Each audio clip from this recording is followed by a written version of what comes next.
जय जगन्नाथ सांग मैंने लोनिता ओडिया ब्लॉग चैनल को स्वागत। आसतु कखारु पत्र केमती भजा हुए। फास्ट कड़े गरम करवा, तापर तेल पकेवा, तेल टे गरम हो सुखिला लंका कंचा लंका फुटण पकईकि फुटेवा। फुटीगला पियाज कटा पियाज पकेवा।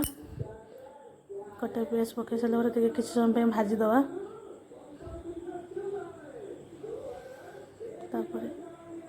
तापर रसुण छेचिकी टे पकेवा। रसुण टे भाजीगला कटा टमाटो पकेवा।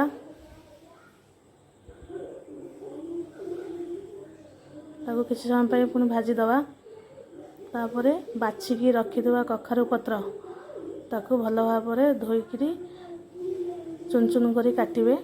तापर पकेबे। देखंतु ताको एपट सेपट कर साइला किसी समय घोड़े देवे। तापर घोड़े सारी किसी समय पर पुणी काढ़े। देखंतु एमती कखारु पत्र पानी बहुत बाहर। पानीटा मरीगला स्वाद अनुसार लुण सोरिष बटा पकेबे। तापर किसी समय गुड़े देकी ताको घोड़े देवे।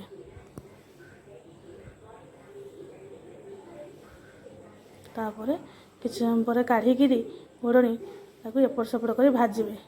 देखंतु कखारु पत्र पानी भी मरी जाइए, पूरा सुखी जाइए।